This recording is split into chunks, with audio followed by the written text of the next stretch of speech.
Bom, quem está caminhando conosco por aqui, sabe que nós estamos falando sobre a epístola de Tiago. E desta feita nós já chegamos aí no capítulo 4 de Tiago. Então abra a palavra do Senhor que está em suas mãos, lá em Tiago, capítulo 4.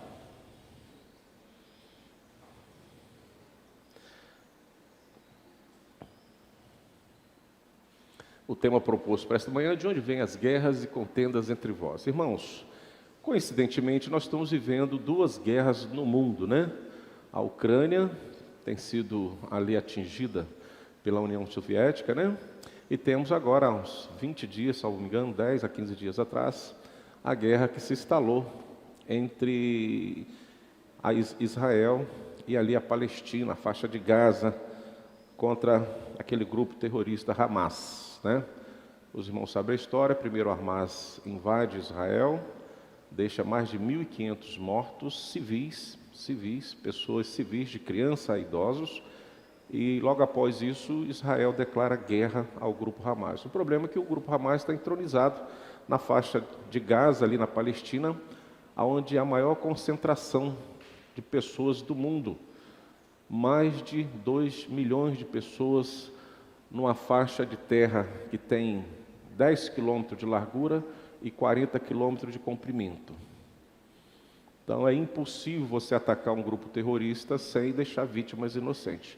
Então as nossas orações é que Deus abençoe não só a nação de Israel, mas também que possa abençoar e amenizar, né, os efeitos desta guerra ali na Palestina, que também existem muitas pessoas que são contra a guerra, contra o Hamas, contra essa violência, mas pagam um preço muito caro. Guerra nunca será a melhor solução para resolver os conflitos. Mas quando nós falamos de onde vêm as guerras, Tiago não está falando dessa guerra, um país contra outro. Eu acho que ele está falando de uma guerra mais difícil. Pastor, tem guerra mais difícil do que aquela que estamos vivenciando? Tem. É a guerra que você tem contra o pecado. Essa é a guerra mais terrível que tem, tá?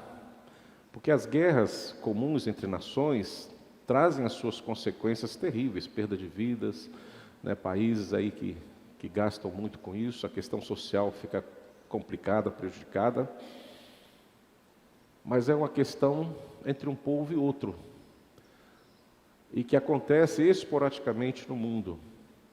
A guerra contra o pecado é diária. É todo dia, é todo momento. E são muitas coisas que podem nos levar ao pecado. E nem particularmente aqui, Tiago está falando das guerras que nós temos dentro de nós mesmos, né? E são guerras que muitas vezes prejudicam o seu irmão que está do lado, que prejudica a congregação em si, né? Prejudica a harmonia familiar, né? Às vezes algumas práticas do pecado que nós temos, que militamos, você não consegue conviver com o irmão, com o pai, com a mãe, um parente, um filho. É uma guerra que pode também gerar conflito, você e seu vizinho. Essas coisas assim, do nosso dia a dia. E que tem consequência o pecado, né? O pecado, ele tem um salário, o salário dele é a morte. Por isso que nós temos que estarmos mais atentos para essas questões diárias. Então, por isso, vamos ler a palavra do Senhor. Vamos ficar de pé um pouquinho só, depois nós vamos ficar sentados. Tiago 4, de 1 a 12. Nos fala assim a palavra de Deus. De onde procedem guerras e contendas, veja bem, que há entre vós, entre nós aqui, da onde? Ele vai responder, de onde, senão dos prazeres que militam na vossa carne. Vamos ver isso depois. E ele vai falando, cobiçais, nada tendes, matais, invejais, e nada podeis obter. Viveis a lutar e a fazer guerras, nada tendes, porque não pedis. Pedis e não recebeis, porque pedis mal. E ele vai explicar, para esbanjardes em vossos prazeres. Infiéis. Em outra doutrina, irmão, em outra tradução, essa palavra infiel, ela é traduzida como adúlteros e adúlteras. Em outra narrativa, em outra tradução bíblica. Na nossa vem infiéis. Não compreendeis que a amizade do mundo é inimigo de Deus? Aquele, pois, que quiser ser amigo do mundo, constitui-se inimigo de quem, igreja? De Deus. Olha só, hein? Versículo 5. Ou supondes que em vão vos afirma as Escrituras? Aí ele vai pensar um trecho da Sagrada Escritura, né, e diz: é com ciúme que por nós anseia o Espírito, que Ele faz habitar em nós, que é em Deus, o Espírito Santo que está em nós. Antes, Ele dá maior graça, pelo que diz: Deus resiste ao soberbo, mas dá graça aos humildes. O provérbio vai dizer que a soberba faz cair, destrói, traz a morte, e os humildes são exaltados, traz a fé, traz a esperança. Versículo 7. Sujeitáveis, portanto, a Deus, mas resistir a quem, igreja? E ele o quê?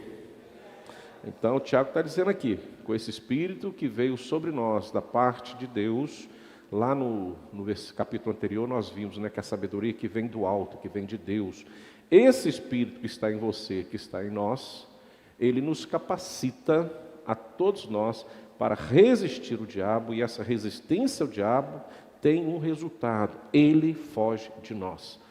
Tiago está trazendo à memória da igreja aquele momento de resistência que Jesus teve, né, no início do seu ministério, quando ele está ali em jejum e oração, e no final do seu jejum o diabo aparece, vai tentar Jesus, Jesus resiste ao diabo, e no final o diabo é vencido, foge. É o que acontece conosco, irmãos. O Espírito Santo, que naquele momento estava com Cristo, é o Espírito Santo que está conosco hoje. Então nós não temos desculpa para dizer que somos vencidos pelo diabo. A nossa afirmação é outra: nós vencemos o diabo com a graça de Deus, né? E ele fugirá de vós. E ele diz, versículo 8: chegai-vos a Deus. Ora, temos que chegar até ele, né? E ele se chegará a vós outros. Não há resistência de Deus para com aqueles que o buscam. Você não vai enfrentar a resistência de Deus. Olha só que coisa interessante. Você enfrentando a resistência, você enfrentando ali os ataques malignos, ele foge de você. Mas quando você vai ao encontro de Deus, o Deus soberano não resiste a isso.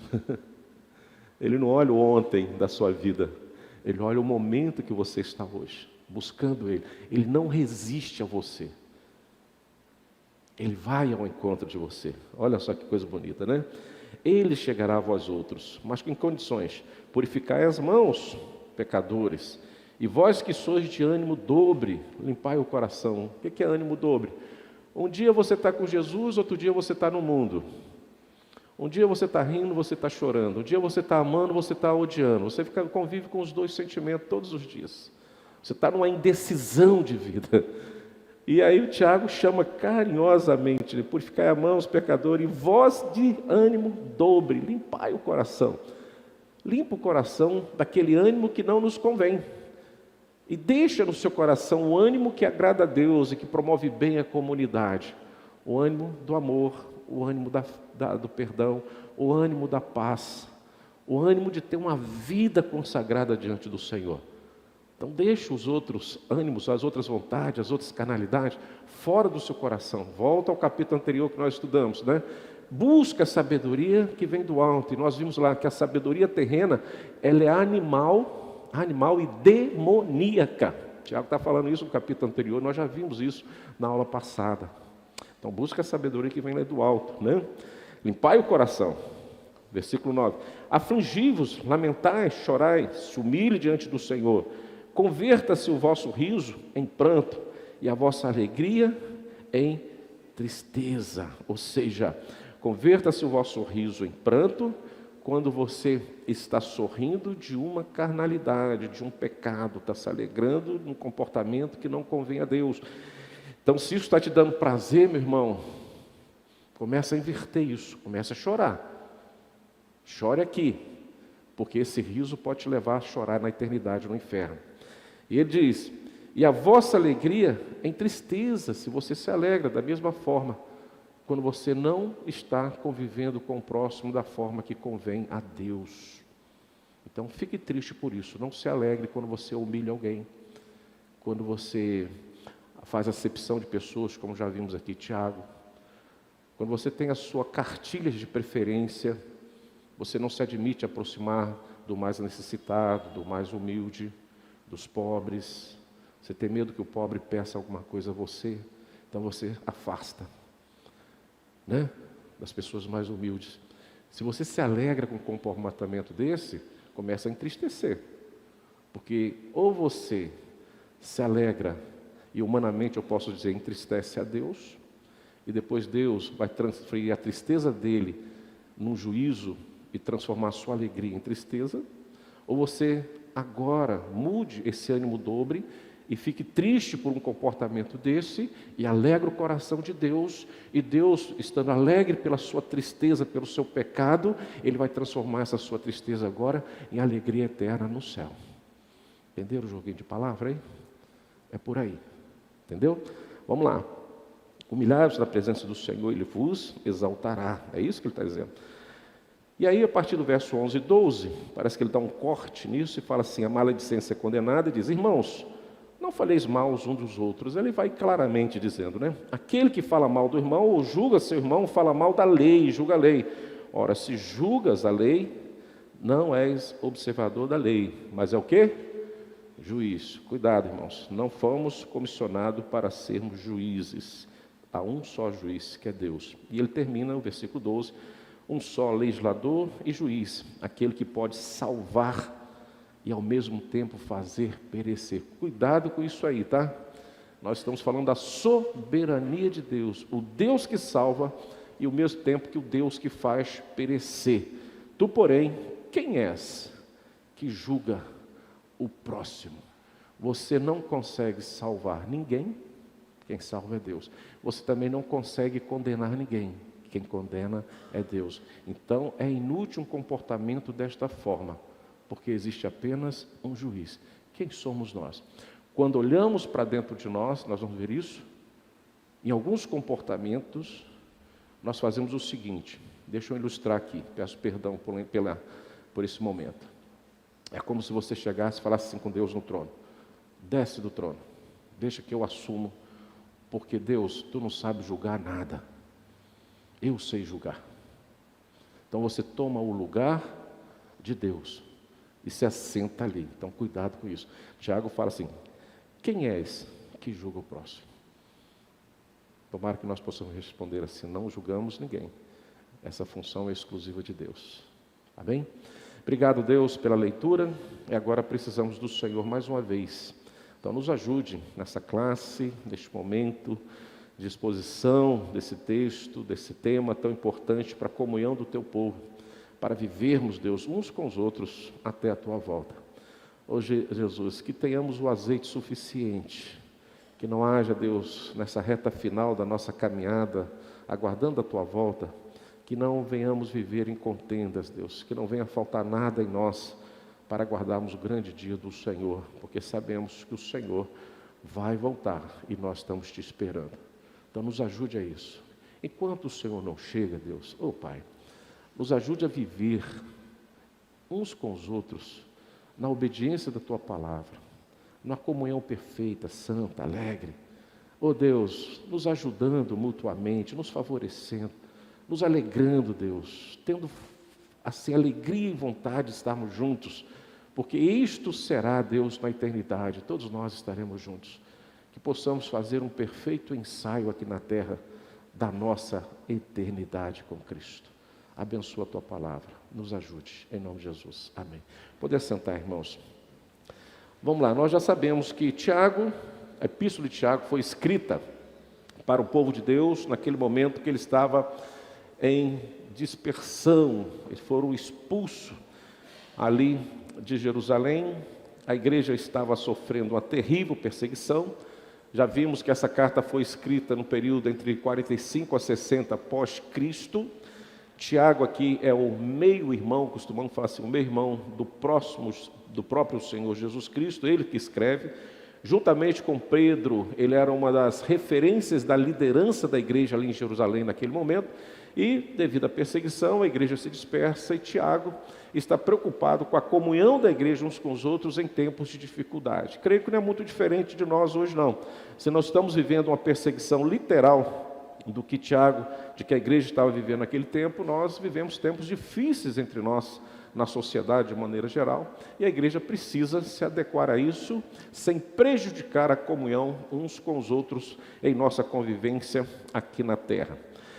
Então quero, antes de entrar no assunto, fazer uma breve síntese do capítulo 4, que hoje nós estamos iniciando o capítulo 4, se Deus quiser vamos encerrar após o capítulo 5, são 5 capítulos, e vamos ver aqui o que Tiago fala para nós. Então, a breve síntese que nós queremos registrar é o seguinte, que há tantas coisas que militam em nossa carne, querendo a nossa atenção, que eu falei que o nosso tema, as guerras, contendas entre vós, é a pergunta de Tiago, logo no primeiro versículo, quando ele fala, de onde procede guerras e contendas que há entre vós? Então, a guerra pessoal, ele está fazendo essa pergunta, né? Então, essas contendas que militam requerem a nossa atenção, nos rouba a nossa atenção daquilo que nós precisamos oferecer ao próximo. Ele diz, é a cobiça, a inveja, os prazeres, a amizade do mundo. São palavras do próprio Tiago. E ele diz, ser amigo do mundo, aqui para Tiago, significa desprezar a Deus, porque ele está falando do sistema que há no mundo, e não o mundo criado, né, por Deus. Ou seja, o sistema que nós convivemos aí fora. Não é o mundo, haja luz, haja terra, a criação em si, mas a nossa metodologia de convivência, aquilo que o mundo apresenta para nós. É disso aí que Tiago está falando, tá? Lembre-se de uma coisa, tudo que Deus fez, a palavra de Deus diz que é bom. Tudo que ele fez. E quando criou o homem, então, aí que ele falou, opa, agora fizemos de forma excelente, é muito bom. Então, tudo que Deus criou é bom. Mas sempre quando Deus cria uma coisa, e nós falamos isso na última quarta-feira, vem o diabo e tenta alguém, e ele inverte aquilo que seria bom, agradável, perfeito. Inverte as coisas, né? Então, a gente tem que ter cuidado com isso que o mundo oferece para nós, que vem nos tentar. Então, ser amigo do mundo significa aqui em Tiago, desprezar a Deus, né? Desprezar a Deus. No mundo, quem governa é quem está no trono de nossa vida, recebendo adoração e o nosso ego, e não o nosso Deus. Muitas vezes temos muita coisa no coração. Não vou dizer que não temos Deus. Tiago é muito franco com isso. Mas eu acho que sobra pouco espaço para as coisas de Deus. E Deus. Então, nós temos nossas vaidades, nossas vontades, temos nossos sonhos, e muitas vezes excluímos o quê? Deus disso tudo aí. E para conseguir isso tudo que desejamos, muitas vezes nós somos levados a praticar coisas indevidas ao próximo, não tratamos bem o próximo. Então, quando está sentado no trono da minha vida, esses desejos, o eu, então a minha motivação não é Deus, sou eu, nem sua lei, nem meu próximo, mas tão somente os meus desejos. Ou seja, eu faço uma separação. Primeiro eu, tudo eu. E se der algum tempo, eu favoreço alguém. E isso inclui também Deus.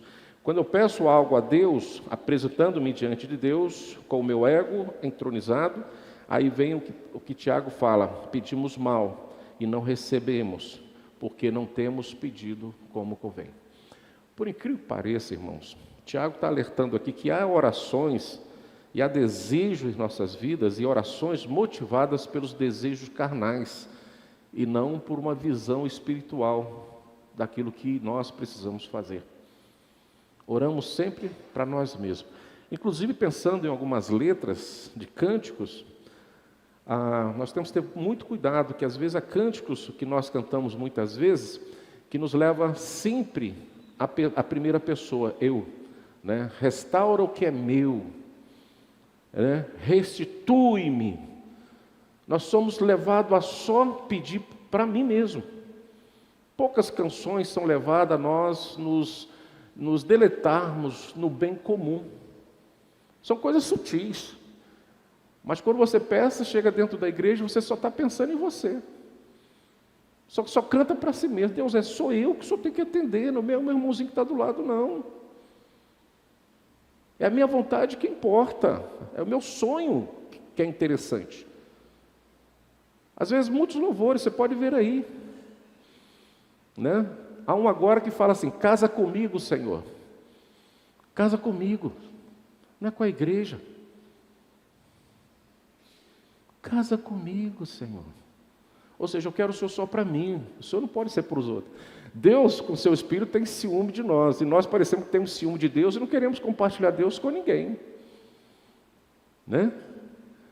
Olha que coisa absurda. Casa comigo. Não. O noivo é da igreja. Ou não? Não é meu. É nosso. Então, cuidado com alguns louvores que te levam, né? E hoje os coaches também te levam muito a pensar só em si mesmo. Atropela tudo que vem pela frente. Então, cuidado com isso aí, porque quando nós somos motivados a chegar à presença de Deus para pedir algo para nós, em detrimento, para a minha alegria, sem pensar no próximo, e o que eu vou fazer aquilo ali para glorificar a Deus, Tiago fala assim, olha, há orações que você pede somente para si mesmo, e não pede para o próximo. Aí eu volto a um tema que nós falamos aqui algum tempo atrás, no culto de oração, sobre Salomão, a oração de Salomão, e quando Deus se apresenta em sonho para Salomão, e fiz um questionamento à igreja, qual é o pai que tem coragem de dizer para o seu filho, pede o que você quiser que eu te dou? Eu não tenho coragem de fazer isso com meus filhos. Primeiro porque eu não tenho tudo nas minhas mãos para dar para ele, então eu não posso falar assim, peça tudo que eu te dou. Não. Mas teve um pai que ousou falar isso com Salomão, seu filho. Peça o que você quiser. E Salomão vai pedir uma coisa, irmãos. Ele, como rei, ele podia falar assim, eu quero riqueza, eu quero poder, eu quero aquilo. Não, ele falou assim, não, eu quero que o Senhor me ajude a reinar. Para que este povo, para que eu possa reinar em prol do povo. Para que o povo seja feliz. Eu quero que o Senhor me ajude, me dê discernimento para ser um bom rei para esta nação que é do Senhor. Só isso. E Deus em sonho fala para Salomão, já que você não pediste nada para si mesmo, mas eu resolvo te dar, você vai ser rico, você vai ter paz, o seu reino será próspero. Olha só, o que Salomão não pediu, ganhou, e o que ele pediu também teve. Então cuidado na oração, porque às vezes você está sendo dominado por uma vontade pessoal, individual, que vai te levar, o que nós já falamos aqui, na acepção de pessoas, e não num comum, algo comum a todos, para que todos recebam de Deus, da parte de Deus, aquilo que Ele tem nos dado, que possamos oferecer também um pouquinho aos outros. Então, precisamos tomar cuidado até nisso. Tiago fala sobre isso.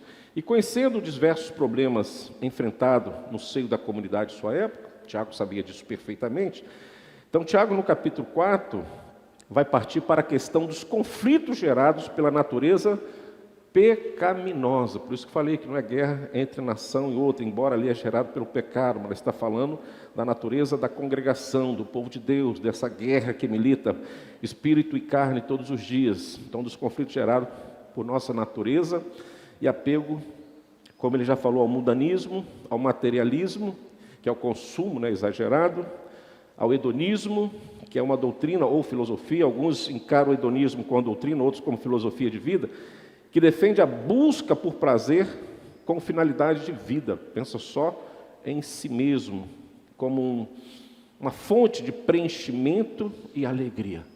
Eu sou feliz pelo que eu tenho, não que eu posso proporcionar na vida do outro. Eu não tenho interesse em transformar alguém ou motivar a alegria a alguém. Eu quero ser feliz. Eu sendo feliz pelo que eu conquisto, pelo que eu tenho, e isso me dando prazer, é o que importa, não importa os outros. Então, ele inicia dizendo, no capítulo 4, de onde vêm as guerras e contenda entre vós? E Tiago lança aos irmãos uma pergunta e traz consigo logo uma resposta, assim como nós vimos na semana passada. Ele lança uma pergunta e traz a resposta.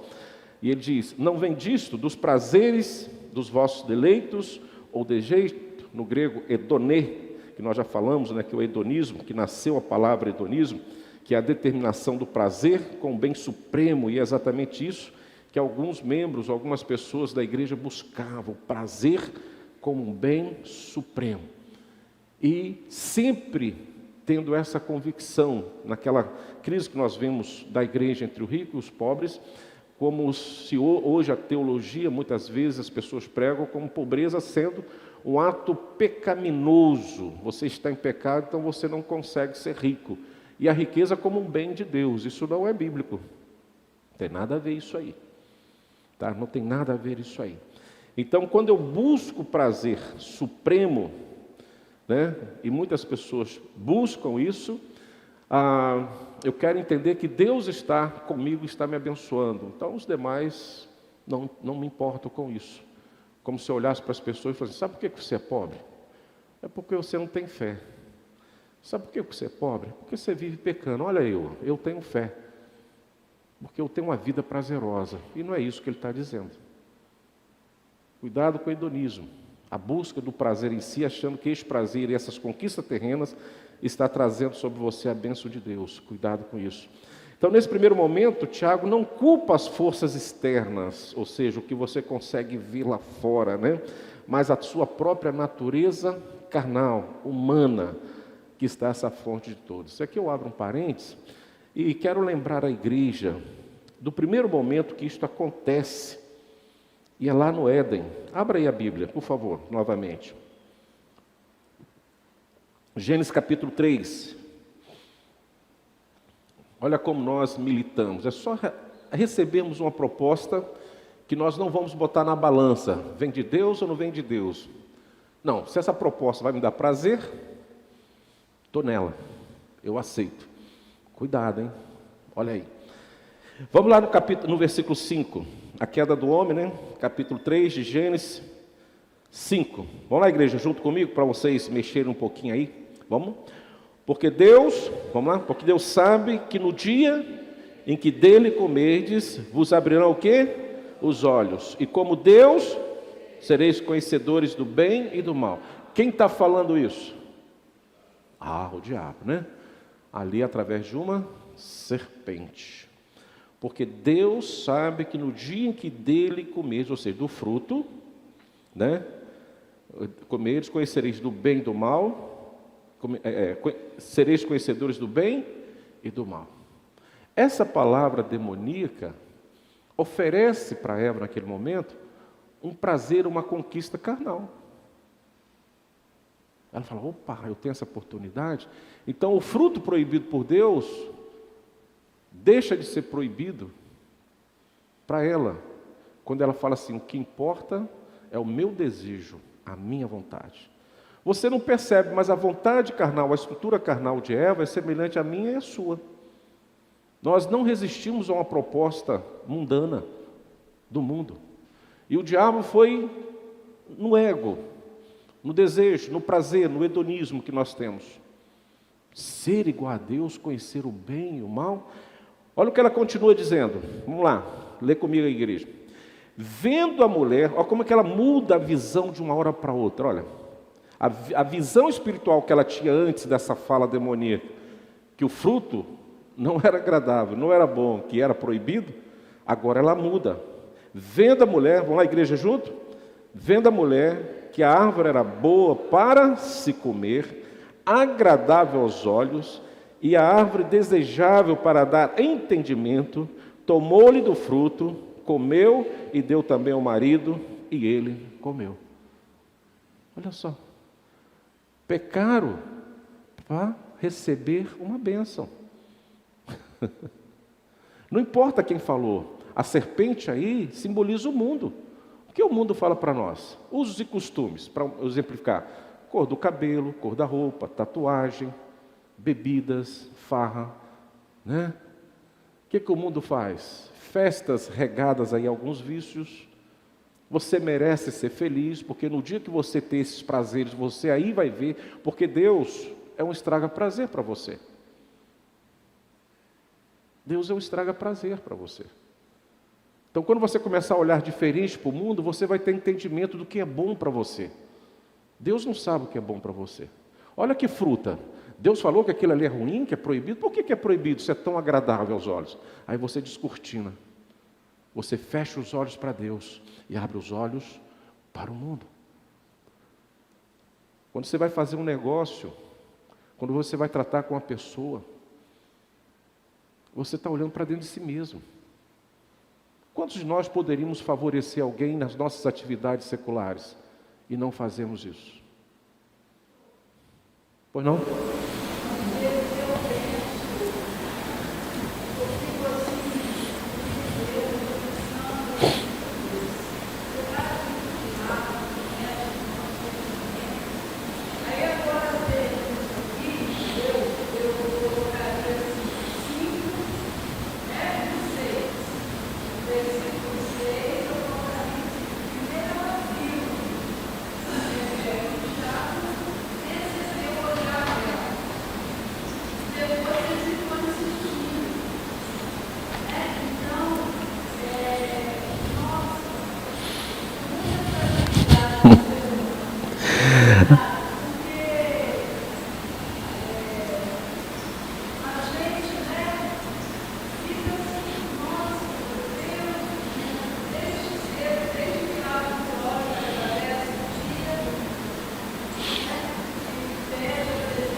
Então, a primeira palavra sempre vem de Deus.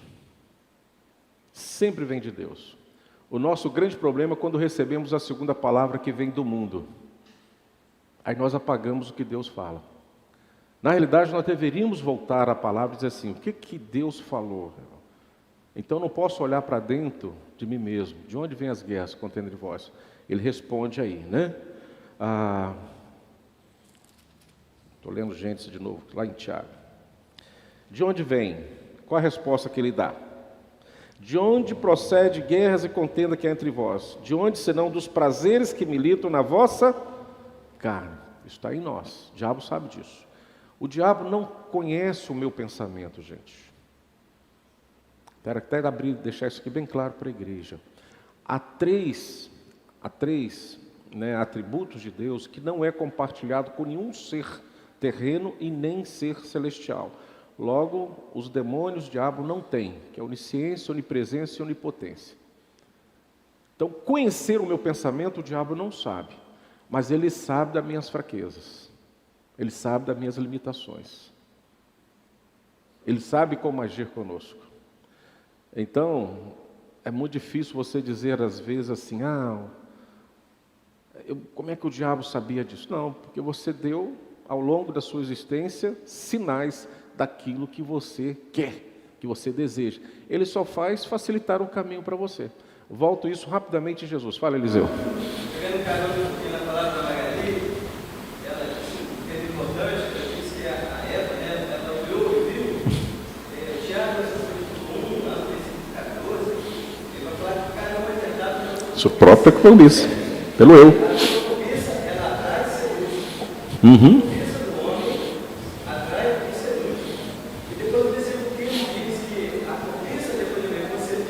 E o pecado é ultimado pela morte. Lá naquele versículo, lá do Éden, que gerou a morte, foi a cobiça, né? Cobiça. E ela atraiu e seduziu a ela. A vontade em si mesmo, o hedonismo, o meu prazer. Não importa o que Deus falou. O fruto era o mesmo. O fruto era o mesmo. Quando ela é seduzida por aquelas palavras que ela, experimentando, ela conheceria o bem e o mal, ou seja, seria semelhante a Deus. Aí ela falou, opa, peraí, se eu posso ser rei, então por que eu sou servo? Então eu quero ser rei, eu quero mandar também. Aí ela vai e começa a olhar o fruto e fala assim, pai, mas não é mesmo? Olha que fruto. Ué, quando Deus fala para ela, não coma do fruto, então ela tinha uma visão que o fruto era ruim, que o fruto era feio. Não, o fruto era o mesmo. Mas com as palavras do mundo, ela começa a mudar a sua percepção, partindo de um princípio do seu desejo. Ela começa a ver o sapo como um príncipe. Não é isso que acontece com muitas pessoas? Ou estou errado? É isso que ela fez. Ela falou, opa, o diabo não é tão feio assim como se pinta. O diabo não é assim, né? Por que será? Isso aí deve ser uma guerrinha entre Deus e o diabo, não tem nada a ver com isso. Eu quero é me dar, ficar bem na fita e na foto. Então, gente, isso é nosso. Quando você coloca o seu prazer, o eu em primeiro lugar, falta Deus. É uma mudança De olhar. quando olha ela de um jeito. Uhum. Tem que ser algo diferente. Exatamente. E ela muda, ele começa a olhar diferente por uma fala, por uma proposta diferente daquela proposta de Deus. Então, irmãos, isso tudo está dentro de nós. Então, aqui está a fonte de tudo que está acontecendo, né, no seio da igreja.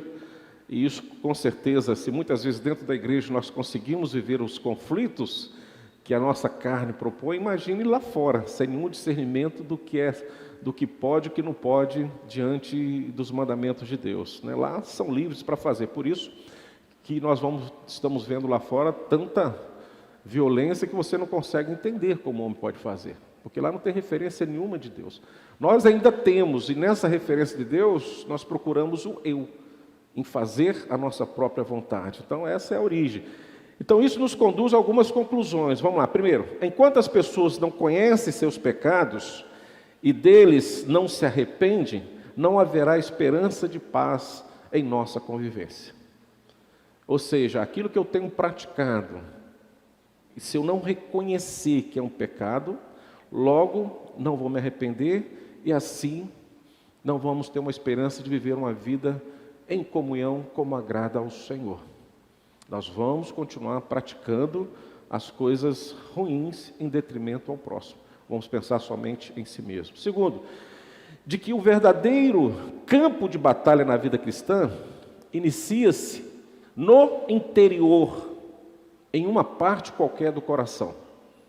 Em algum lugarzinho aí começa, Tiago 1,14, né, já fomos falado aí, o Eliseu falou, mas cada um é tentado quando atraído e quando é enganado, engodado pela sua própria concupiscência. Ó, sabe que eu gosto dessa linguagem de Tiago? Ele fala para resistir o diabo, nós estamos falando aí, ele fugirá de vós, né? Mas às vezes, na sua leitura, parece que o diabo somos nós mesmos. Gente, ó, mas cada um é tentado quando atraído, engodado por sua própria consciência. Me parece que ele botou o diabo para fora, e nós é que estamos vivendo como se fôssemos o próprio Satanás. Nós falamos em algum momento que as nossas obras, elas precisam ser percebidas pelas pessoas. Então essas obras vão nos identificar como filho de Deus, ou como filhos deste mundo tenebroso. Entre nós, muitas vezes, existem algumas piadinhas, né, que falam assim, que às vezes nós erramos, e aí botamos culpa no diabo, aí o diabo fala assim, eu não, isso aí foi você, cara. Assim, umas piadinhas que aparecem, eu não passei nem perto disso aí, isso aí é coisa sua. E é verdade, está aqui, ó, nós somos ruins mesmo, nossa natureza é ruim. A teologia calvinista, mesmo na reforma, depravação total. Dá uma olhadinha lá. Somos ruins mesmo, por natureza, por nascimento. Se não fosse o preço pago na cruz, nós estaríamos perdidos. É só você pensar um pouquinho, irmãos, o que homem sem nenhuma consciência de Deus e respeito a Deus é capaz de fazer com o próximo. Aí você sabe balizar a diferença de alguém que tem Deus, mesmo tendo Deus errando um pouquinho lá, um pouquinho cá, pecando, com aqueles que não têm Deus e hipótese nenhuma. O que eles fazem com o próximo, com as pessoas. Coloca na balança para você ver. Quando você está na total ausência de Deus, o homem vive um animal irracional. Ele faz crueldade mesmo. E outra coisa, assiste às crueldades e essa crueldade lhe dá prazer. Por isso que ele volta a praticar. O que equilibra um pouquinho a sociedade é a percepção de Deus. No dia que Deus faz assim, e tirar toda a possibilidade da sua presença no ser humano, cuidado, eu acho que você não sobrevive nem 2 minutos. O homem vive para destruir. Para destruir. O homem é perverso, é mau. Não tente olhar para si mesmo e falar assim, eu sou bom. Você não é bom, você é ruim. O que fez você ser bom é a graça de Deus, é a ação de Deus no seu coração. Graças a Deus por isso. A ausência dele, Tiago fala lá, a ausência dessa sabedoria que vem de Deus nos leva a ser animais e demoníacos. E nós temos visto isso aí no mundo, a ausência de Deus, o que é capaz de fazer. Então, cuidado com eu. Terceiro, de que o pecado é como a isca aguardando a presa. Pensa nisso. Ele é real, gradual, voluntário e decididamente é nosso, está em nós. É um ato processual que começa pequeno e aumenta conforme nós alimentamos todos os dias pela nossa mente, né? Assim sendo, uma vez que temos a causa do problema, que é a natureza carnal, precisamos ver as consequências devastadoras que ela causa em nossas vidas. E é sobre essa consequência que Tiago vai começar a tratar agora.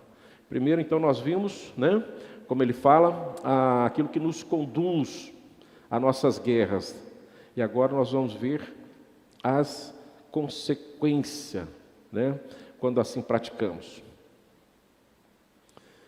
Então, primeira coisa, versículo 1, nós já lemos. Nós vamos ver aí que o pecado é o inimigo que destrói o nosso interior. Lê o versículo 1 aí, igreja. Vamos lá, todo mundo junto? 4:1, de novo, vamos lá. É bom que a gente decore. Todos juntos, vamos lá? De onde procede guerras e contendas que há entre vós? De onde, senão dos prazeres que militam na vossa carne? Opa, o pecado está aqui dentro. Está aqui dentro. E uma vez aqui dentro, ele vai o quê? Destruindo o meu interior. É dali que procede. Então, ele nasce dos nossos deleitos e desejos. Ele vai falando logo a seguir. Seja qual for o objetivo, o desejo é a origem do pecado e do conflito. Nossas paixões exercem poder sobre as nossas atitudes.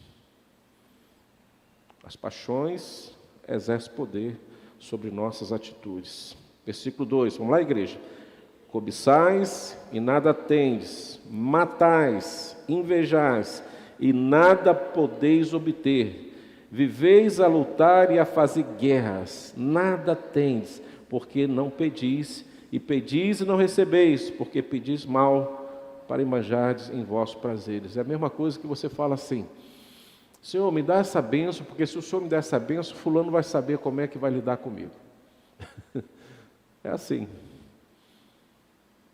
Você pede uma bênção para que alguém seja humilhado, ou que você possa humilhar alguém. Pedis mal. Você pode conseguir, mas não vem de Deus. Porque as bênçãos do Senhor, irmãos, diz lá o profeta, enriquece e não produz desgosto. A bênção do mundo enriquece, mas muitas vezes o desgosto aparece, né? O desgosto aparece. Nós temos que ter cuidado com o pecado que está aqui dentro. Então o pecado está em constante luta em nosso interior, que nos vossos membros guerreiros, ele coloca esse ponto aí no finalzinho do texto, né, do versículo 2, que os vossos membros guerreiros, o pecado é como um câncer que corrói, quanto mais alimentamos, mais enfermos nós vamos ficando. E cada dia mais vamos criando guerras, contendas entre vós. Aqui ele chega a dizer assim, olha que palavra dura, né? Quando ele fala assim, cobiçais e nada tendes, olha só, matais, invejas, né? Nada podes obter, viveis a lutar e fazer guerras, irmãos. Tem gente que vive assim. Eu costumo dizer que tem pessoas que no dia que você tirar a motivação da sua guerra e da sua luta, ela morre. porque ela se alimenta das suas guerras, das suas atitudes. Ela não consegue viver sem um barraco, ela tem que arrumar um barraco, ela tem que arrumar um problema. E acredito, existem pessoas assim na igreja. Elas se alimentam das guerras que ela promove dentro da igreja. Ela só está na igreja não para glorificar a Deus, não para ter uma vida santa, mas ela passa anos aqui dentro arrumando conflitos dentro da igreja. Guerras, mentindo, fofocando, falando mal, vendo problema em tudo quanto é situação, desde o louvor a um comportamento de um irmão, de uma irmã no banco. Ela vem para o culto, para a igreja, para guerrear. E se ela não guerrear, ela não está viva, ela não se sente viva e realizada. Esse é o problema. Há pessoas que se alimentam do conflito, buscam energia no conflito, buscam motivação nos conflitos. Eu nem ouso dizer que se alegra com isso, embora o texto traz essa percepção, que se alegra com esse comportamento. Mas às vezes eu fico pensando, como que você se alegra quando você arruma um conflito com alguém, estabelece um conflito, uma divisão, proporciona um ambiente que não traz para nós nenhuma forma de prazer, só para si mesmo. Não percebe que aquela atitude vai afastar as pessoas da igreja, do povo, da comunhão, vai dificultar a caminhada. Já tantas lutas nós temos proposto pelo mundo, pelos inimigos naturais de nós. Agora nós, dentro de nós mesmos aqui, muitas vezes nos comportamos para nos alegrar individualmente, em detrimento do prejuízo espiritual do próximo e da igreja. Assim que caminhamos. Está dentro de nós. O pecado está em constante luta em nosso interior. Outro, o pecado é a arma que o diabo usa para nos afastar da presença de Deus. Ele sabe que não existe nada pior do que estar fora da presença da comunhão com Deus. Volto lá aos nossos pais. A única forma dele retirar aquele prazer que Adão e Eva tinham no Éden, aquela visita maravilhosa de Deus todos os dias, para conversar com ele, olha só que coisa, irmãos, era introduzir na sua rotina o pecado. É o pecado que nos afasta de Deus, não é Deus que se afasta de nós, é nós que afastamos de Deus. Tanto que no primeiro momento que eles pecam, eles têm uma fuga inútil, um esforço terrível para fugir da presença de Deus e não conseguem. Vimos isso em Jonas. Quando ele está na desobediência, a tendência é fuga, é fugir da presença de Deus, para um lugar bem longínquo. Mas Deus está em todos os lugares, não tem como fugir de Deus. Então o pecado nos afasta de Deus e o diabo sabe disso. E principalmente quando você cai em pecado, nós caímos em pecado e não há o processo do arrependimento. Não havendo o processo do arrependimento, não há o processo do perdão, da redenção em Cristo Jesus. Então há uma comunidade carnal, sem a sabedoria do alto. Uma comunidade, como diz Tiago no capítulo 3, animal, demoníaca. Palavras pesadas que a epístola traz para nós, mas que muitas vezes o nosso comportamento aqui dentro não se traduz para a glória de Deus e para o bem-estar de todos. São atitudes demoníacas, fomentadas pelo nosso pecado, pelo eu. Por isso que muitas congregações não crescem, não vai à frente. Porque existem desejos carnais dentro da igreja que não tem prazer de ver o pecador chegando. E quando o pecador chega, nós, ao invés de incentivarmos com gestos e atitudes que glorificam a Deus, nós expulsamos ele da igreja. Não vem não. Vem não. Não quero. Ao invés de sentar e discipular, a gente senta com ele e coloca o mal de todo mundo. Há visitantes que chegam na igreja, sabem mais da vida do pastor do que o próprio pastor. Porque alguém lá já bateu a bola para ele.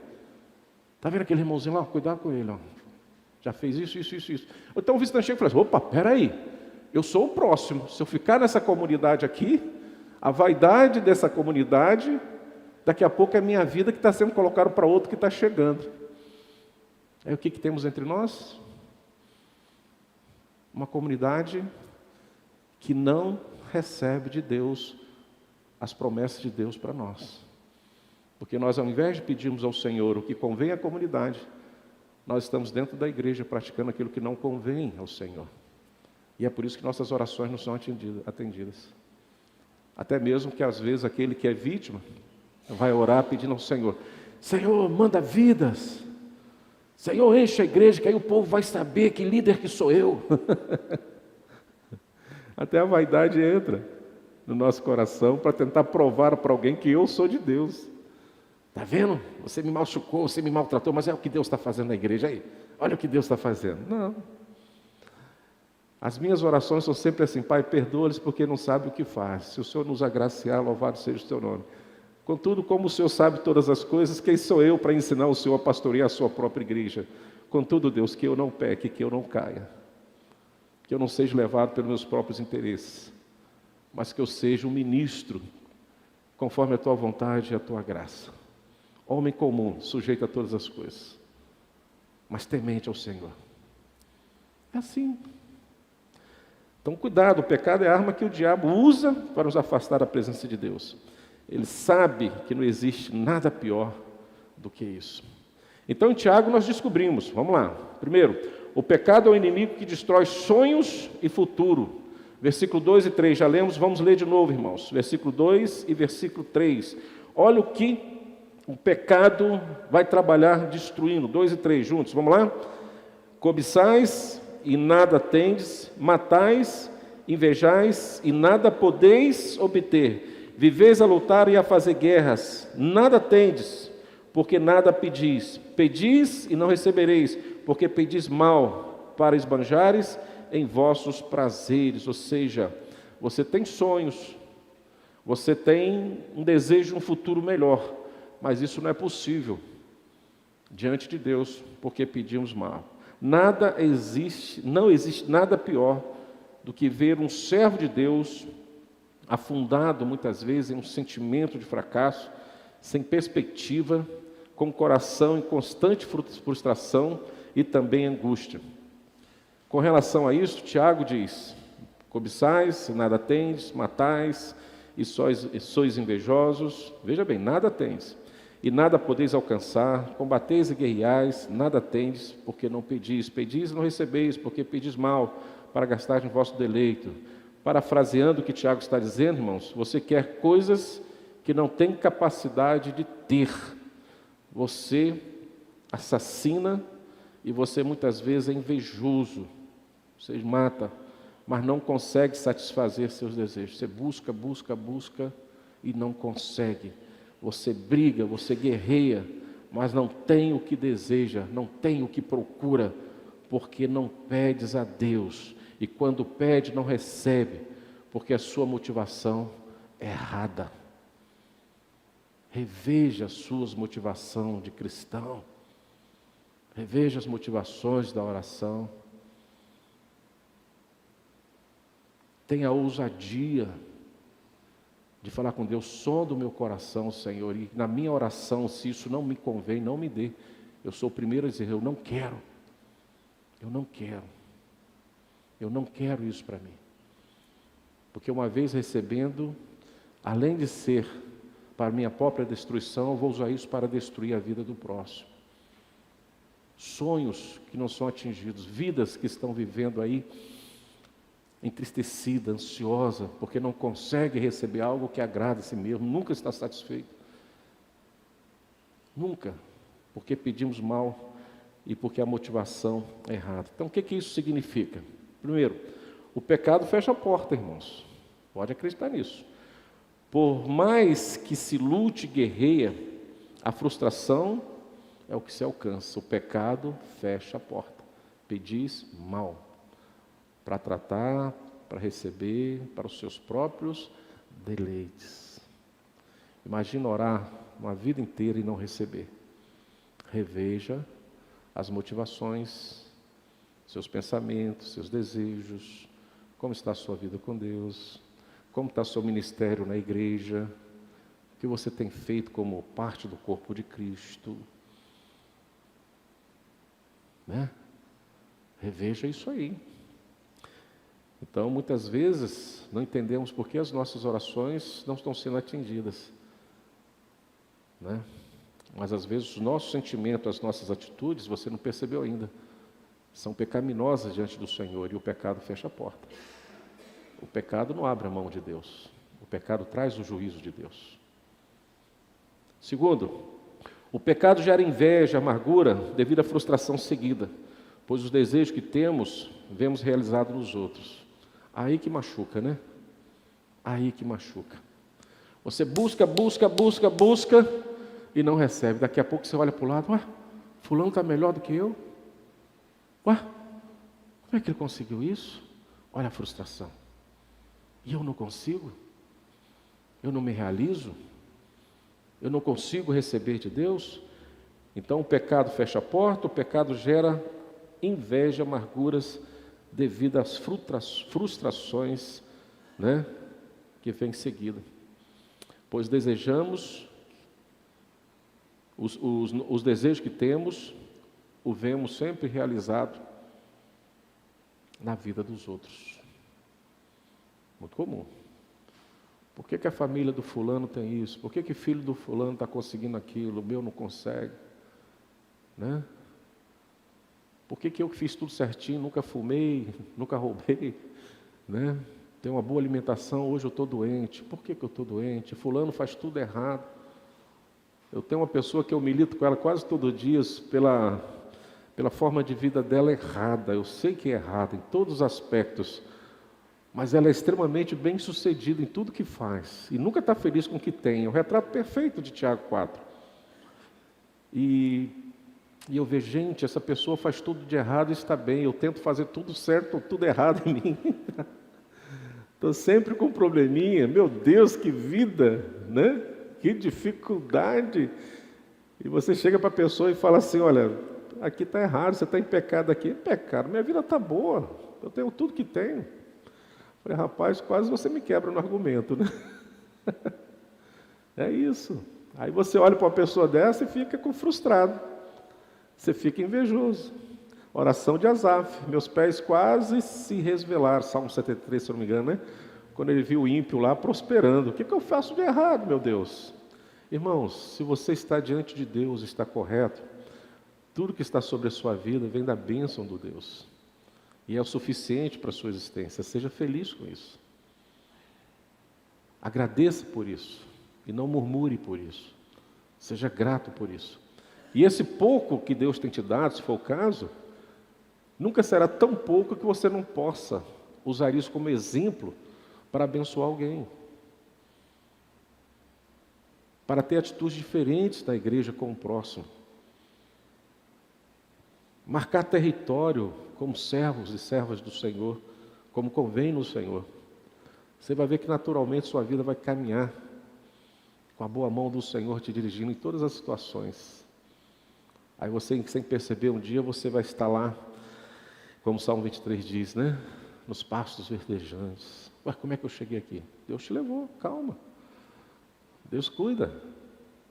Estou nas águas de descanso, olha que maravilha, o mundo pegando fogo. Eu estou numa água tranquilinha aqui, eu vejo as correntezas lá fora, levando todo mundo para o brejo, e eu estou tranquilo aqui. Ó, como é que eu cheguei aqui? Deus te guiou. Deus te guiou. Então, calma. Rejeite a sua carnalidade, afasta-se dos seus pecados e viva com o que Deus tem te dado. Você vai ver como que Deus direciona a sua vida. Segundo, o pecado sem o arrependimento. Terceiro, o pecado sem arrependimento bloqueia a oração, nós já falamos um pouco disso, e faz com que ela não tenha o devido efeito, pois a natureza pecaminosa cega discernimento. Pedis e não recebeis, porque perdis mal para o gastar de vossos deleitos. Ou seja, a nossa natureza pecaminosa cega nosso discernimento. Às vezes nós não temos noção do que estamos falando. Piadinha para a igreja sorrir um pouquinho, está muito pesado. Estou vendo que os olhinhos de vocês, a face de vocês estão assim, meu Deus, e aí? Só uma piadinha para alegrar.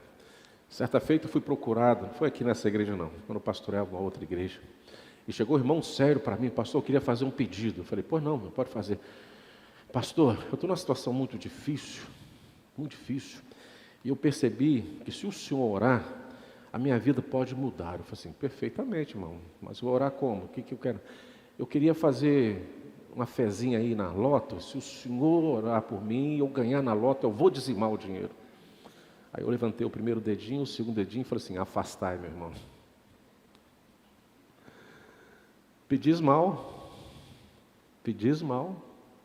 é assim. Aí talvez você fale assim, pastor, eu nunca vou pedir que o senhor ore para que eu ganhe numa lota, né? Ganhar o pão, aquilo que não é do meu suor, não é bíblico, tudo bem. Mas ora aí por mim, para que Deus me dê uma boa oportunidade na vida. Aí eu pergunto assim, para que você quer uma boa oportunidade na vida? Para que você quer um bom salário? Para que você quer ser um doutor, um mestre? Lembra que Tiago fala do mestre, né? Aqui muito é dado, muito é cobrado. Você cuidado com isso. Em todos os aspectos, né? Vai sorrir, Magali? Então fala. Fala alto para me ouvir isso.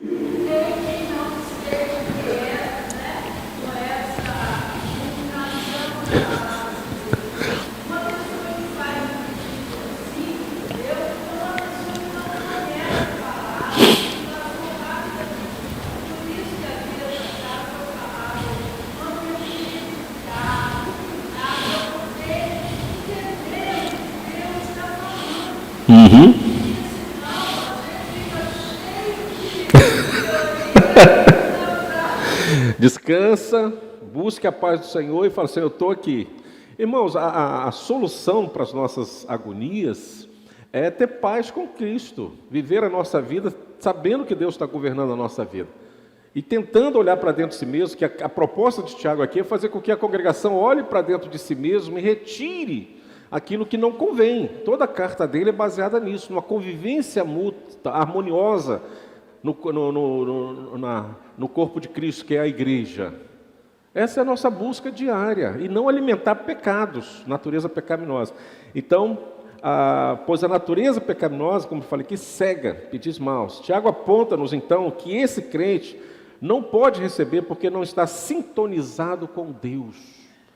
Não está sintonizado com Deus. Na terça-feira falamos do Salmo 91 aqui, e o finalzinho do Salmo 91 fala lá que o servo do Senhor busca, tem intimidade com Deus, conhece Deus. E uma vez tendo intimidade com Deus, se você vê o Salmo 91, quantas bênçãos você recebe de Deus, porque você é íntimo dele. Isso é natural para aqueles que servem ao Senhor. Volta ao exemplo de Salomão. Salomão não pediu nada e ganhou tudo. Intimidade com Deus. Deus sabe o que a gente precisa. Irmãos, Deus sabe o que podemos ter. Então descanse nessa verdade. Elimine aquilo que não agrada a Deus em nossas vidas. Assim sendo, o pedis mal demonstra as nossas motivações. Então, quando o Espírito Santo lá vai traduzir as nossas orações com gemidos inexprimíveis, ele vai revelar as verdades a Deus e fala assim, olha, não abençoa o Arildo não, porque o Arildo está com essa oração boazinha aí, mas eu conheço o coração dele, é eu que moro lá dentro. Então, fecha a porta, porque não está pedindo nada certo. Tranca aí, não abre a janela do céu agora não. E isso é fechado. Quem conhece o nosso coração, administra o nosso coração, que é Deus. E finalmente Tiago mostra aos fiéis que o pecado não apenas destrói o interior, os sonhos e o futuro, mas o pecado aqui, como nós já falamos lá no versículo 4, em umas traduções, é considerado como um pecado de adultério, né? Adúlteros e adúlteras. E ele diz, não sabeis vós que a amizade do mundo é inimizade com Deus. Isso é muito comum no Velho Testamento, né? Há o adultério propriamente dito, né? Aquela questão carnal entre homem e mulher, mas há também o adultério espiritual, onde as pessoas traem o Senhor Deus com outros deuses, com seus prazeres, com a sua própria vida. No Velho Testamento é chamado de adúlteros e adúlteras. Olha o peso quando nós trocamos o nosso Deus pelos nossos pecados. Chama de infiéis. Infiéis. Isso é possível, irmãos, a todos nós. Quando Moisés sobe o monte para conversar com Deus e receber as tábuas, demorou um pouquinho, até eu demoraria, perto de Deus, meu irmão. Se Deus me mandar eu descer, eu fico lá, você pode ter certeza disso. Se eu ficar muito perto de Deus, eu não desço não. Moisés ficou nessa lá também. Ficou lá os 40 dias, até que Deus falou assim, Moisés, vamos fazer o seguinte, cara. Sabe aquela visita que não quer sair da sua casa? Eu tenho um negócio para resolver. Então Deus fala assim para Moisés, desce que o seu povo, não falou assim, o seu povo, Moisés, está lá se prostituindo. Esse é o termo usado. Criou lá um bezerrinho de ouro, 40 dias só isso. E Deus fazendo um presente lá, com coluna e com nuvem, e o povo dançando com outros deuses. Né? Infiéis! É assim que é tratado. Não sabeis vós que a amizade do mundo é inimiga de Deus? Tiago acrescenta uma acusação aqui, como em outras traduções, né? Como semelhante ao adultério. Ele compara seus ouvintes ao povo de Deus da antiga aliança, quando Israel se voltava para a idolatria, né?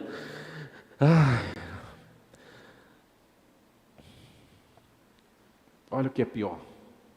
Lá, quando eles voltavam para a idolatria, eles não abandonavam o culto a Deus, irmãos, mas tentavam fazer um secretismo religioso. É o que acontece entre nós. Muitas vezes, não abandonamos o culto, mas trazemos alguns comportamentos, secretismo, para este culto. Adulteramos o culto. Por exemplo, irmãos, o que é culto para você? O que é culto para você? O culto é trazer ou receber?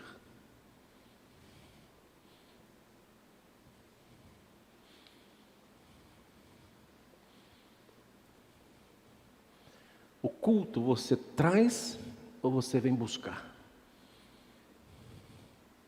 Pensa bem. Já deu? Deixa eu responder para você. Culto é trazer e não buscar. Hoje o que existe secretismo dentro da igreja não é brincadeira. Você não quer trazer nada, mas você quer levar tudo o que é possível. Por isso que as pessoas chegam no culto e não conseguem ver Deus, porque ele não veio com o seu coração para devolver algo a Deus, mas ele veio com o coração egoísta, pensando em si mesmo. Hoje eu quero receber. Traga de volta o que é meu. Lava-me. Eu quero sair limpo, o rosto que se dane. Eu quero ficar agradável aqui, eu quero ficar feliz aqui dentro. Aí a gente promove o secretismo. Cada um com a sua crença, cada um com a sua forma de fazer um culto a Deus. Mas o que você trouxe para Deus hoje aqui? Você está diante de Deus. O que você trouxe para Ele? Mas eu garanto que você quer levar. Mas trazer ninguém está disponível. Isso é o que hoje se traduz, irmãos, em muitas igrejas. É o que se traduz na nossa convivência. É o que nós queremos e não o que nós temos que devolver a Deus diante dEle em culto. Nos apresentarmos diante dEle em sacrifício puro e santo. Trazer a Ele as nossas limitações, os nossos pecados. Trazer a Ele uma vontade de se aproximar dEle, de ser santo como Ele é santo. Levar a minha vida do velho homem à sua presença e falar: Senhor, hoje eu quero sair daqui com um nascer de novo, transformado. Mas muitas vezes o que nós queremos aqui é criar uma fórmula de culto, aonde a sua vontade seja atendida, em detrimento do culto que você deve oferecer a Deus. Culto é oferecer e não receber. Por isso que nós estamos aqui. Se nós hoje tivéssemos aqui algo para oferecer para os irmãos, garanto que a igreja estaria muito mais cheia. Mas como é você que tem que oferecer o seu sacrifício, a igreja está vazia. Porque a igreja que não pode te dar o que você quer, não é igreja abençoada por Deus. Mas lembre-se, Deus quer que você faça o seu culto, e culto é oferecer a Deus. Pense nisso, o que você tem oferecido a Deus todos os dias. Não adorava a Deus, mas não abria mão dos outros deuses. Portanto, qualquer que quiser ser amigo do mundo, constitui-se o que é amigo de Deus. Outra coisa, irmãos. A igreja tem um governo diferente. Eu quero avisar para os irmãos, quem não sabe. Amém? Glória a Deus, está tudo bem por aí? Até eu levei um susto. Falei, opa! Acontece. A igreja, ela tem algo diferente. Ela tem um governo diferente. Não tente governar a igreja como o mundo tem as suas estruturas de governo. Não é assim. Não é. A igreja é governada por um cabeça, que é Cristo. E todos nós somos governados por Ele. Ninguém governa a igreja. Então não traga as coisas do mundo para dentro da igreja, para tentar fazer a igreja melhor. Nós vamos destruir a igreja. Porque a igreja tem um governo e o governo vem de Deus. Pastor, então como que nós podemos estar verdadeiramente conhecendo este governo?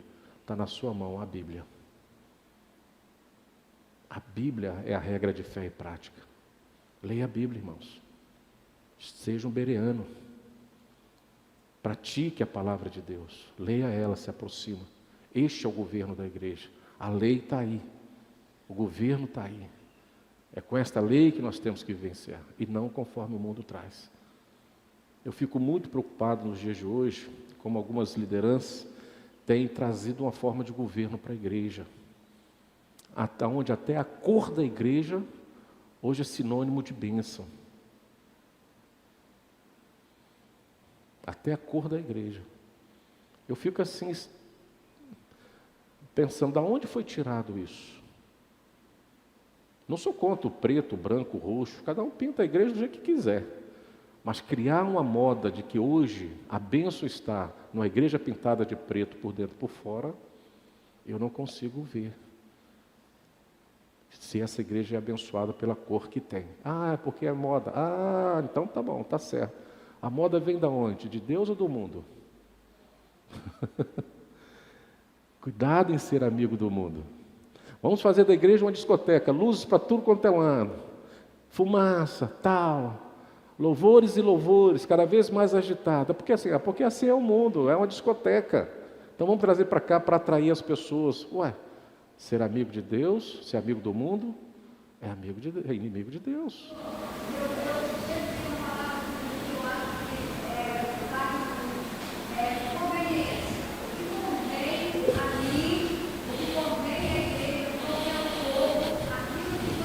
Uhum. Exatamente. E assim vai. Ah, aquela igreja não grita. Aquela igreja não canta isso, não canta aquilo. Mas, gente, a igreja tem um cabeça que é Deus. O governo vem de Deus. E nós precisamos seguir isso. Aqui Tiago identifica o ídolo deles, o mundo. O mundo aqui significa cultura, irmãos, costumes, estruturas humanísticas, organizado sem atuação de Deus. Deus não atua, quem atua é o homem. Cuidado com isso. Cuidado com isso. Eu vejo a igreja de duas formas. Primeiro, você se submete a este Deus, a este governo que é Deus, e se humilha diante desse Deus, se coloca à disposição desse Deus, e vive na presença desse Deus. E aí sim você vai conviver com o povo de Deus, diante de Deus, do jeito que Deus quer. Ou você afasta a sua igreja de Deus e começa a criar estruturas parecidas com a estrutura do mundo e a convivência do mundo e traga para a igreja. Ou seja, a igreja vai encher sim, porque isso atrai a carne. A carne gosta disso. Mas quantos nós estaremos aqui em espírito e em verdade? Quantos de nós faremos diferença? Só para os irmãos entenderem um pouquinho. Lendo uma pesquisa essa semana, cristãos no Brasil, nós temos uma média de 15%, igrejas evangélicas no Brasil, todas as igrejas evangélicas, 15% da população brasileira. Cristãos, envolve o catolicismo e outras denominações, nós chegamos a 60% da população brasileira. Juntamos todo mundo, 60%. Mais da metade da população brasileira. Significa que aonde tem um cristão, do lado aqui, tem um pecador. Esse Brasil já era para ser muito diferente, e não é. Você sabe por quê, irmãos? É porque boa parte dos cristãos vive o seu cristianismo com aquilo que nós falamos lá em cima,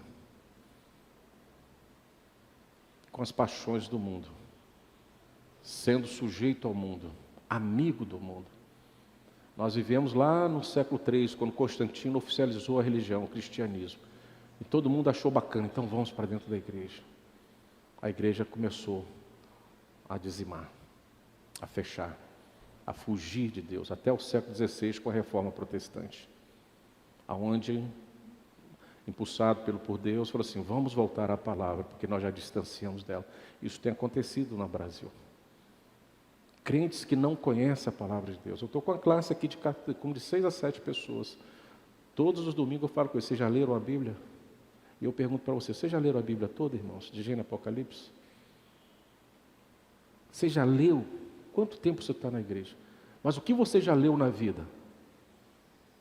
Aí essa resposta é, o eu é que vai decidir se a lei de Deus ela é perfeita e agradável a mim. Eu tenho espaço na minha mente e no meu coração para muitas culturas, mas não tenho espaço para a cultura de Deus. Não leio a Bíblia. Eu vivo de filosofias, daquilo que eu ouço, não daquilo que eu leio e aprendo.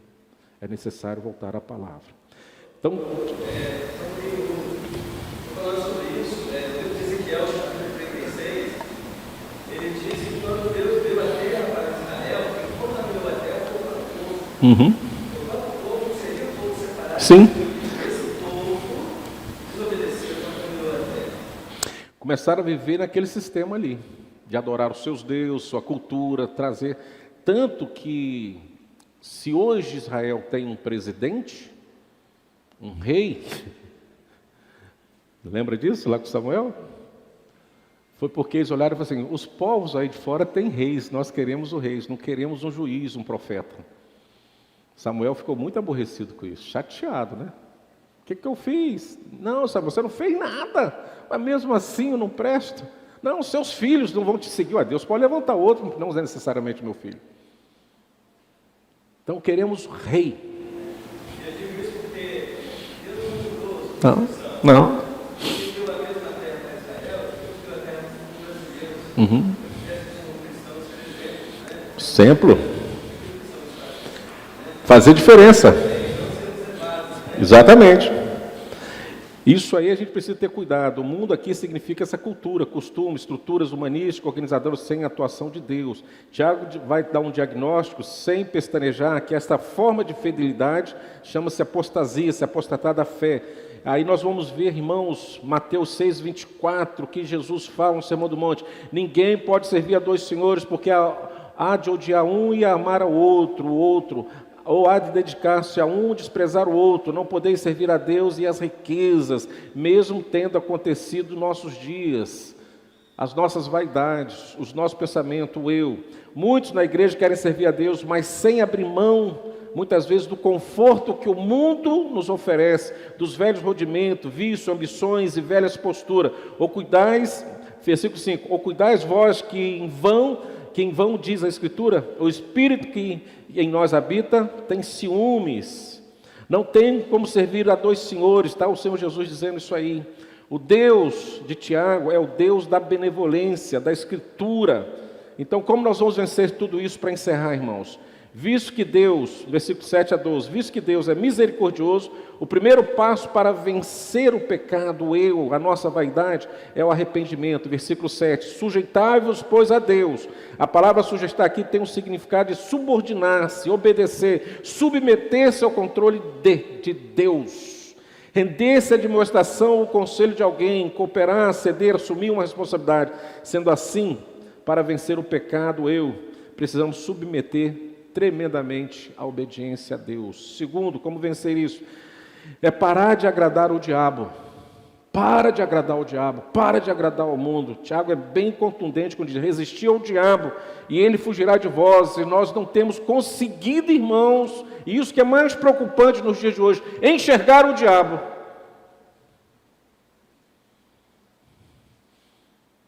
Pior, não enxergando, muitas vezes caminhamos com ele achando que é nosso amigo. De mão dadas. Cuidado. Embora o impulso para pecar seja algo interno, ceder a esse impulso é entregar-se, submeter-se ao diabo. O diálogo de Jesus com Pedro, claro, fica claro lá em Lucas 22, 31. Disse o Senhor, Simão, Simão, eis que Satanás vos pediu para vos andar como trigo, mas eu roguei por ti para que a tua fé não fosse desfalecida. Terceiro, aumente e aprofunde seu relacionamento com Deus, deixando para trás o ânimo dobre. Versículo 8, chegai-vos a Deus, e Ele chegará a vós. Alimpai as mãos, pecadores, e vós de duplo ânimo, purificai os corações. É isso, aproxime-se de mim, aproxime-se de Deus, clama ao Senhor, adore ao Senhor em espírito e verdade, cultue a obediência a Deus. Quarto, se humilhe perante o Senhor e reconheça a sua miséria e pequenez. Versículo 10, senti as vossas misérias, lamentai e chorai, converta-se o vosso riso em pranto e o vosso gozo em tristeza, humilhai-vos perante o Senhor e Ele vos exaltará. Quinto, não fale mal do seu próximo, nem julgue, para que em vez de observador da lei, você se torne legislador e juiz, tornando assim o papel de Deus, versículo 11. E por último, irmãos, se cumprirmos os 5 princípios acima, seremos agraciados, abençoados e venceremos o pecado, e o diabo com certeza fugirá de nós. Amém? De onde vêm as guerras e contendas, queridos irmãos? De dentro de nós mesmos.